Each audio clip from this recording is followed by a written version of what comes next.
Saudara dikasih dalam Tuhan, kita sudah dalam bahasan yang kelima minggu ini. Dalam serial khotbah Yesus adalah Tuhan dan Juru Selamat. Dan di bahasan yang kelima hari ini saya mengangkat judul Yesus adalah kebangkitan dan hidup. Sama-sama bilang sama saya, enggak ada Yesus, enggak hidup. Enggak ada Yesus, enggak bisa bangkit. Itu sebabnya Yesus menyatakan dirinya bahwa akulah kebangkitan dan akulah kehidupan. Tujuannya apa? Supaya kita yang mengenal pribadi Yesus tahu dalam keadaan apapun saya harus bangkit bersama Yesus. Tahu dalam keadaan apapun saya nggak boleh mati secara rohani, tetapi saya hidup untuk mempermuliakan nama Tuhan. Kita lihat sama-sama Alkitab kita dalam Yohanes pasal 11. Yohanes pasal 11 ayat 25 sampai dengan ayat 26. By the way, bantu dalam doa seperti saya sudah sampaikan bahwa di minggu kedua di bulan 10 atau di bulan Oktober, maka oleh anugerah Tuhan kita akan membuka ranting yang ada di Cimahi, tepatnya ada di Yon Armet 4 di Jalan Gatot Subroto, ya. Bantu dalam doa dan dukung dalam pelayanan kita yang ada di sana Bapak Ibu, karena kita rindu gereja ini juga boleh menjadi berkat di Cimahi sehingga ada banyak umat Tuhan lainnya juga boleh menikmati berkat-berkat yang ada. Jadi kalau ada keluarga, sahabat, kenalan udah lama gak ke gereja, tinggal daerah Cimahi, ambil dia, bawa dia, kita serahkan sama Tuhan Yesus, iya kan? Tapi khusus kita bawa dalam ibadah kita yang ada di Yon Armet 4 di Jalan Gatot Subroto di sana.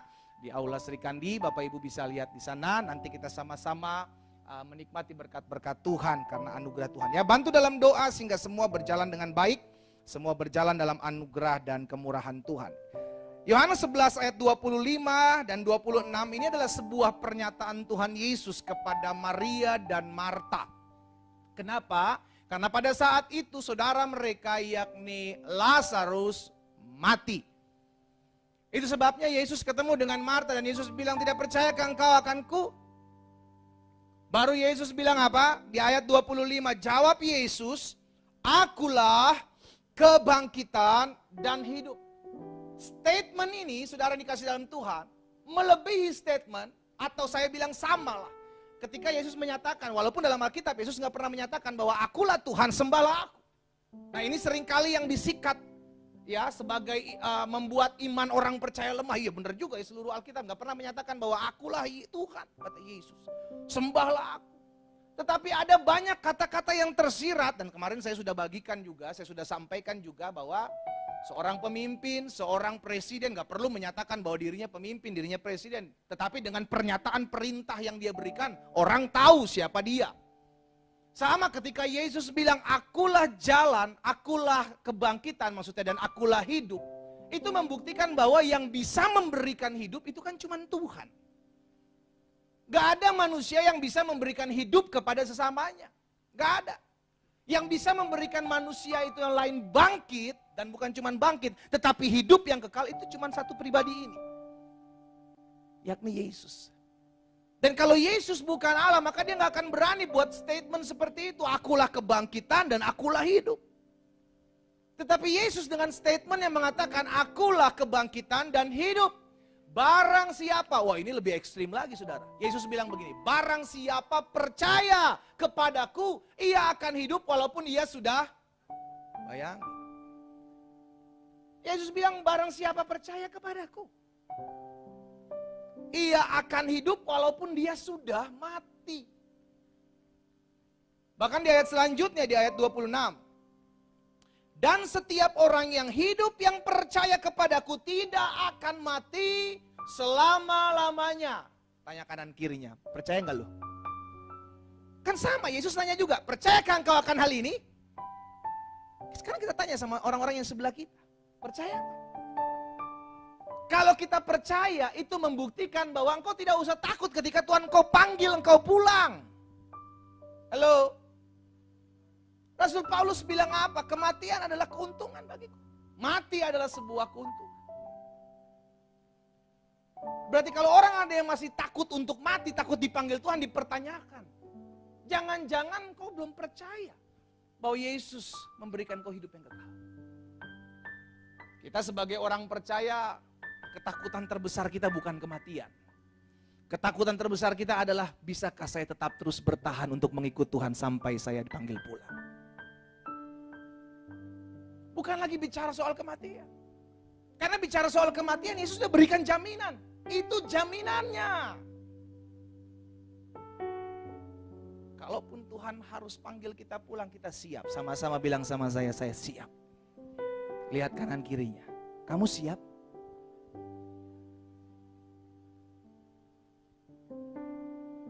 Kapanpun. Karena selalu saya bilang begini Bapak Ibu, kita gak pernah tahu hari esok. Ya, kita gak pernah tahu hari esok. Hari esok tidak pernah ada. Maka hiduplah untuk hari ini takut akan Tuhan. Karena engkau tidak pernah tahu hari esok apakah masih ada. Atau engkau sudah dipanggil pulang. Layani Tuhan di hari ini seperti engkau besok tidak akan ada lagi. Karena hari ini ada. Oleh karena anugerah dan kemurahan Tuhan. Barang siapa percaya kepadaku tidak akan mati selama-lamanya. Percayakah engkau akan hal ini? Yang bisa memberikan hidup. Yang bisa memberikan kebangkitan. Itu cuma Tuhan. Dan kalau statement ini keluar dari satu pribadi yang bernama Yesus. Itu tidak bisa dipungkiri lagi siapa pribadi ini. Jelas dia adalah Allah. Yang dapat memberikan kehidupan dari kematian. Yang memberikan kebangkitan dari keterpurukan. Bahkan coba lihat dalam Yohanes pasal 10. Ayat 27 dan 28. Domba-dombaku mendengarkan suaraku, kata Yesus. Dan aku mengenal mereka dan mereka mengikut aku. Jadi domba-dombanya Tuhan Yesus, siapa itu? Sama-sama bilang, itu saya. Amin. Lihat kanan kirinya, masih domba atau kambing?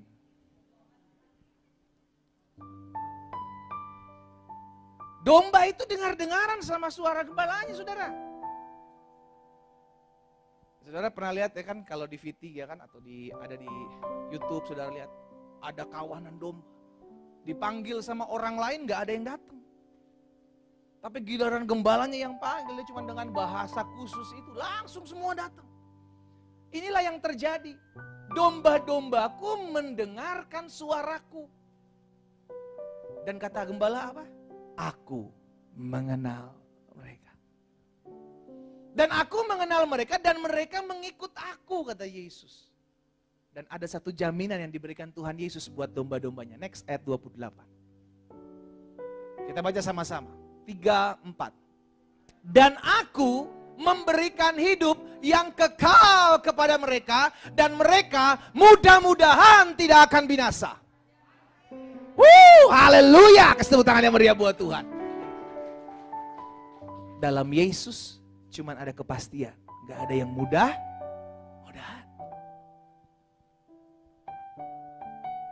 Dan aku, ini jaminan saudara. Yang bisa keluar kata-kata ini dari mulut orang yang bisa memberikan jaminan. Aku memberikan hidup yang kekal kepada mereka. Siapa mereka? Domba-dombaku. Siapa mereka yang mendengarkan suaraku? Siapa mereka yang mengenal aku? Aku memberikan domba-dombaku ini hidup yang kekal. Dan mereka pasti, bukan mudah-mudahan. Kalau mudah-mudahan kita tinggalkan, ngapain cari yang nggak mudah-mudahan? Sama kan Bapak Ibu pilih suami Bapak Ibu, ya kan? Ibu-ibu milih suami, bapak-bapak milih suami. Itu kan yang pasti-pasti. Coba dudukkan kanan kiri suami istri. Coba bilang, gue pasti kok milih lu. Iya kan? Makanya duduknya sebelahan besoknya. Jangan lakinya di mana, bininya di mana. Iya kan? Yang masih single nggak usah ikut-ikutan deh. Ya kan? Kita pilih pasangan hidup aja yang pasti-pasti, saudara. Iya kan? Kita pilih pasangan hidup aja yang pasti-pasti. Kita kan gak mau beli kucing dalam karung. Kita beli pasangan hidup tuh yang pasti-pasti. Apalagi kita pilih juru selamat. Lu gak mau pilih juru selamat yang pasti-pasti? Ini hidup kekal atau hidup kekal yang di surga atau hidup kekal di neraka. Itu aja pilihannya. Kalau lu salah pilih selesai. Dan gak bisa diulang, udah reset lagi lu kata handphone. Ulang lagi dari pertama. Gak bisa ketika udah duduk di hadapan hakim yang agung. Udah lu siap-siap aja di situ. Cuman satu pribadi ini yang dapat memberikan jaminan. Aku memberikan hidup yang kekal. Dan mereka pasti tidak binasa. Untuk 2 tahun lamanya. Hah? 10 tahun, 10 tahun.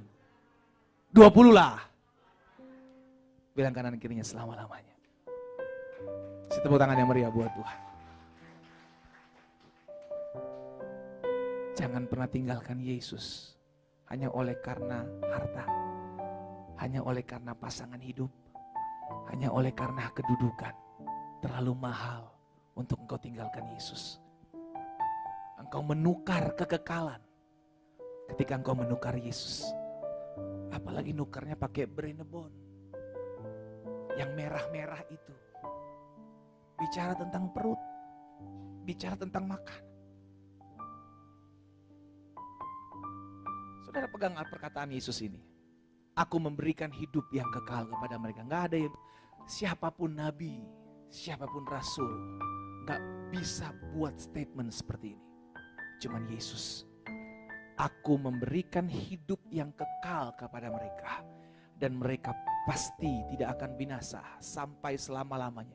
Ini jaminan yang kedua. Dan tidak ada seorang pun yang dapat merebut kita dari tangan Yesus. Gak ada.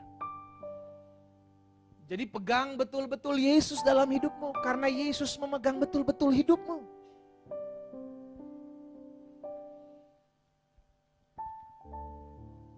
Lihat selanjutnya. Yohanes pasal 5 ayat 21.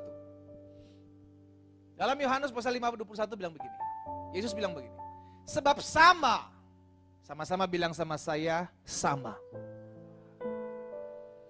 Kuasa yang dimiliki Allah Bapa itu sama diberikan kepada Yesus. Lihat, sebab sama seperti Bapa membangkitkan orang-orang mati dan menghidupkannya, demikian juga anak menghidupkan barang siapa yang gak sembarangan. Yesus kasih kehidupan, dibangkitkan.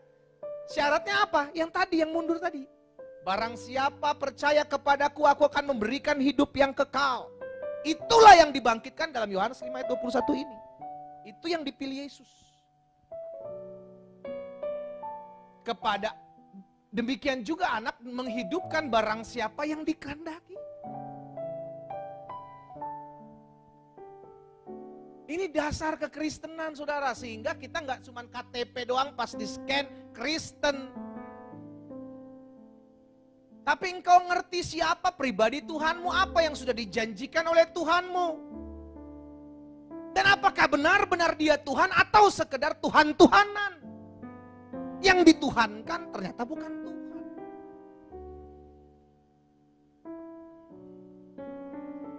Karena yang bisa memberikan hidup itu cuman Allah. Kalau dia bukan Tuhan Allah, dia nggak bisa memberikan jaminan hidup. Dan itu adalah perkataan Allah. Coba lihat Kejadian 5 ayat 21. Kejadian 2 ayat 7. Kejadian pasal 2 ayat 7. Ketika itulah Tuhan Allah membentuk manusia itu dari mana? Lihat kanan kirinya, lu debu tanah. Jangan sombong. Ya, lu debu tanah. Dari debu tanah dan menghembuskan apa? Nafas hidup.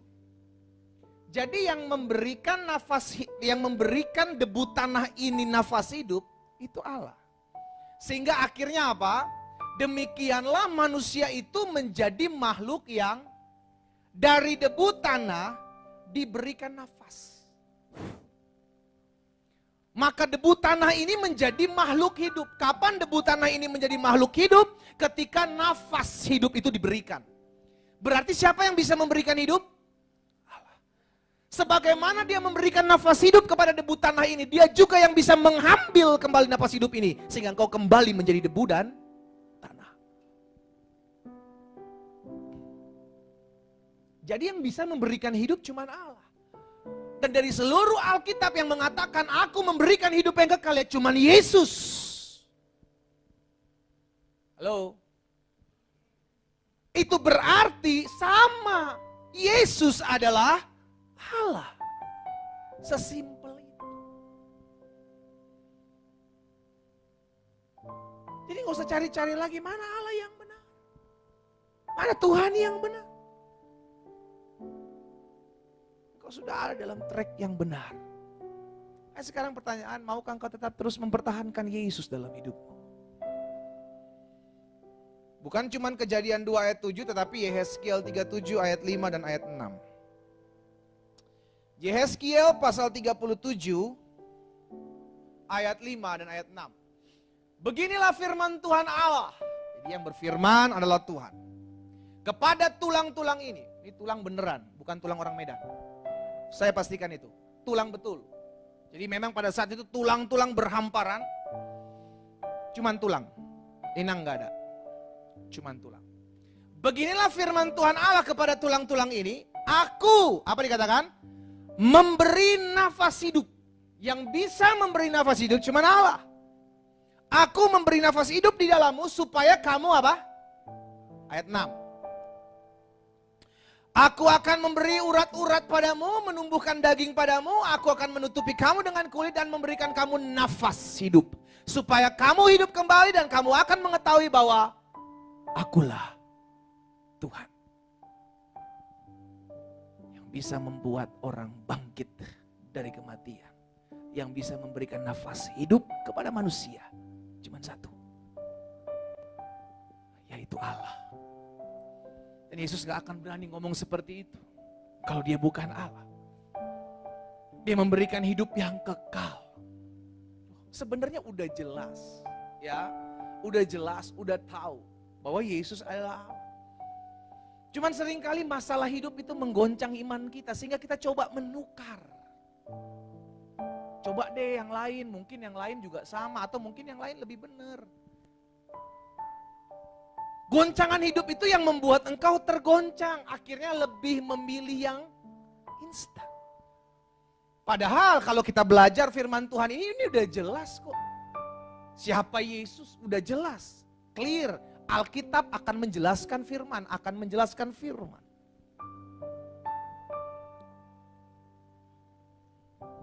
Jadi yang bisa memberikan hidup siapa? Tuhan. Yang bisa membangkitkan orang mati siapa? Cuma Tuhan. Dan Yesus bilang, aku akan berikan kepadamu hidup yang kekal. Barang siapa percaya kepadaku, ia akan hidup sekalipun ia sudah mati.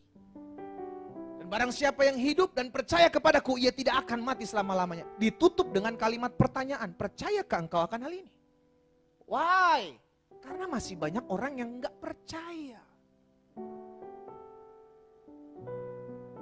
Nah itu sebabnya saya pelajari begini. Karena Yesus sanggup memberikan kebangkitan dan hidup, maka yang pertama, ketika Yesus sanggup memberikan kebangkitan dan hidup, maka yang pertama, ini membuktikan atau ini memastikan bahwa hanya dalam Yesus kita memiliki kepastian hidup kekal di sorga.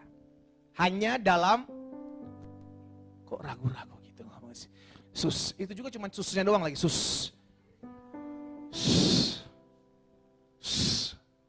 Lapar kah? Kayak ular. Bilang dong, Yesus. Gitu, jangan cuma sus. Jangan pernah malu mengakui Yesus di hadapan banyak orang. Karena ketika engkau malu mengakui Yesus, Alkitab bilang, maka Yesus pun akan malu mengakui engkau di hadapan Bapa. Mengerikan. Karena Yesus sanggup memberikan kebangkitan dan kehidupan, maka yang pertama, hanya dalam Yesus, hanya dalam Yesus, dan hanya dalam Yesus kita memiliki kepastian hidup kekal di sorga. Tadi jaminannya jelas. Yohanes 10 ayat 28. Aku memberikan kepada mereka hidup yang kekal. Dan mereka pasti bukan mudah-mudahan tidak binasa. Yuk sama-sama taruh tangan kanan kita di dada. Sama-sama bilang sama saya, dalam Yesus ada kepastian. Dalam Yesus aku ada di sorga. Sama-sama kasih tepuk tangan yang meriah buat Tuhan. Suatu kali Thomas tanya Sama Yesus, guru kami tidak tahu jalan ke situ. Karena Yesus bilang aku akan menyediakan rumah. Aku akan menyediakan tempat tinggal. Supaya di tempat di mana aku berada, kamu pun berada. Yesus bilang sama murid-muridnya. Ketika Yesus akan terangkat ke sorga, tiba-tiba Thomas datang. Guru kami tidak tahu jalan ke sana. Yesus bilang apa? Akulah jalan, kebenaran, dan hidup. Tetapi masalahnya masih banyak orang yang cari jalan lain. Yesus sudah kasih tahu, akulah jalan. Masih ada orang yang cari jalan sampai hari ini, sampai saiki. Masih ada orang yang cari jalan. Yesus yang ngomong, akulah jalan. Ngapain lu cari lagi? Lu tinggal datang sama Yesus, lu ketemu sama jalan. Contoh, ada orang tanya sama saya, Pak Glenn, Bapak tahu nggak gedung Geraha Cahaya Mulia, Jalan Terusan Pasir Koja, nomor 365. Saya bilang, saya tinggal di situ. Kamu mau ke situ? Mau Pak, ikut saya. Tapi saya lihat ke belakang, dia nggak ikut saya. Dia ikutnya Pak Irwan. Pak Irwan nawarin jalan lain. Jalan apa? Bukan terusan Pasir Koja, tapi terusan Cibaduyut. Nomor 365. Sama-sama jalan terusan, sama-sama nomor 365. Beda nama jalannya. Nyasar nggak itu orang? Terus dia bilang sama saya nggak percaya sama Pak Glenn, saya lebih percaya Pak Irwan. Lah yang tinggal di rumah itu kan gua. Lu nggak percaya sama gua? Ya silakan. Kira-kira ilustrasinya seperti itu. Yesus dari sorga. Yesus tawarin jalan ke sorga. Pada nggak mau ikut Yesus. Ya sudah, tersesatlah kalian. Sesimpel itu. Jadi kalau kita udah tahu Yesus nawarin jalan, ya ikut. Lu tinggal mengikutnya. Makanya Tuhan bilang sama Yosua, jangan menyimpang ke kanan, jangan menyimpang ke kiri. Kenapa? Karena ketika engkau menyimpang, engkau tersesat. Engkau gak bisa ngikutin jalannya. Jangan menyimpang. Karena menyimpang sedikit, saat ini kelihatan sedikit. Tapi di ujungnya itu jauh nyimpangnya. Karena begini posisinya. Awalnya deket simpangannya, awalnya gak terlalu jauh ya, gak apa-apa lah saya main-main sedikit lah ke pinggir. Tapi kalau engkau kalau jalan main-main ke pinggir terus, lama-lama lu ke pinggir. Dan tersesat. Itu sebabnya ikut Yesus, karena Yesus sudah menjanjikan, akulah jalan, akulah kebenaran, dan akulah hidup. Jangan cari ke tempat lain, lu nyasar. Alamatnya kan udah jelas, kemana? Sorga. Ya udah carilah penghuni sorga, kan begitu. Iya kan? Ada yang mau masuk ke tempat lain? Gak ada kan? Cuman ke sorga kan? Coba yang mau masuk sorga angkat tangan. Jangan malu-malu cuma begini-begini loh. Malu sama bini Pak, malu sama bini. Sorga malu-malu. Tadi pintu gerbang ada yang nanya. Kamu siapa? Saya udah angkat tangan Pak sama pendeta Glenn waktu hari Minggu tanggal 10 September. Saya udah janji mau masuk sorga. Lu ngangkat cuma setengah, ya dulu masuk lewat pintu samping katanya. Malu-malu masuk sorga. Dasar firmannya apa? Saya percaya Yesus. Jaminannya kan jelas. Barang siapa percaya kepadaku, dia memiliki hidup yang kekal. Itu perkataan Yesus dan itu jaminan. Sama kayak saudara, mau bikin SIM kah, mau bikin apa kayak gitu, ngurus-ngurus begitu kan. Ada yang ngejanjiin saudara, nanti kalau sampai di sana, lu cari gua. Kan begitu kan. Nanti gua bantu nih segala sesuatunya. Ya udah kita sampai sana dicarilah. Saya mau ketemu sama bapak ini, saya ketemu sama ibu ini. Nah karena dia kepala di sana, ya selesai masalah. Oh iya, tolong atur ya semua ya. Ini masuk, selesai. Selesai. Sama. Kayak masuk surga. Ya carilah siapa penguasa di surga. Kemarin saya sudah bagikan. Kepadaku telah diberikan kuasa. Baik di sorga maupun di bumi. Cari dia. Kalau udah dikasih tahu siapa penguasa sorga. Amin. Oke ya, jelas ya. Jadi yang pertama, karena Yesus sanggup memberikan kebangkitan dan kehidupan, maka hanya dalam Yesus kita memiliki kepastian hidup kekal di sorga. Yang kedua, karena Yesus sanggup memberikan kebangkitan dan kehidupan, maka bawalah segala sesuatu dalam kehidupanmu yang sudah mati dan terpuruk. Kenapa? Karena Yesus sanggup memberikan kebangkitan dalam hidupmu. Apa yang sedang mati hari-hari ini? Rumah tanggamu? Apa yang sedang mati hari-hari ini? Usahamu, bisnismu? Apa yang sedang mati hari-hari ini? Kesehatanmu? Bawa sama Yesus. Kenapa bawa sama Yesus? Karena Yesus yang memberikan kehidupan. Dia memberikan jaminan kebangkitan. Apapun yang terpuruk dalam hidupmu, Yesus bangkitkan. Apapun keadaan hidupmu. Makanya bukan suatu rekaan-rekaan ketika Yesus membuka tangan dan berkata, marilah kepadaku semua kamu yang letih lesu dan berbeban berat. Yesus menawarkan kelegaan. Yesus minta loh. Yesus minta, seringkali kita nggak mau kasih. Mari kepadaku. Ini udah kalimat ajakan. Hai kamu yang letih lesu dan berbeban berat, aku akan berikan kelegaan kepadamu. Jadi orang yang datang sama Yesus itu dapat rest, dapat kelegaan, ditukar. Datang kepadaku kamu yang letih lesu berbeban berat, engkau yang terpuruk, engkau yang punya masalah, engkau yang punya aneh-aneh kelainan-kelainan apapun. Datang sama Yesus ditukar. Aku akan memberikan. Jadi ada pertukaran di sana. Engkau mau datang sama Yesus, engkau mengalami pertukaran. Penatmu, kelelahanmu, kesusahanmu ditukar dengan kelegaan. Jadi harusnya orang Kristen, orang percaya ya punya masalah, punya pergumulan, jalan santai. Haleluya, haleluya, haleluya. Walaupun di sininya, aduh laki gue pulang gak ya? Bini gue gimana ya? Gimana ya? Walaupun banyak pergumulan. Tapi tetap sukacita. Kenapa? Karena aku bawa sama Yesus masalahku. Aku serahkan sama Yesus, makanya kenapa kita perlu berdoa. Serahkanlah segala kekhawatiranmu kepada Yesus, kepada Tuhan. Sebab Tuhan yang memelihara kamu. Kita bawa, kita serahkan.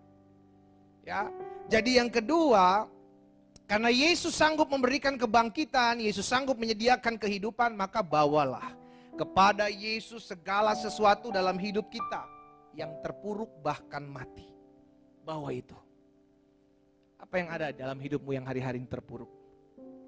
Apa yang sedang mati dalam hidupmu secara rohani? Mungkin imanmu hari-hari sedang mati, kau mulai khawatir. Kau mulai stres, kau mulai panik apa yang terjadi 2024 nanti ya. Kita gak pernah tahu. Tapi ketika engkau belajar untuk mempercayakan hidupmu, mempercayakan masa mudamu, Tuhan akan memberikan kehidupan dan kebangkitan buat seluruh aspek kehidupanmu.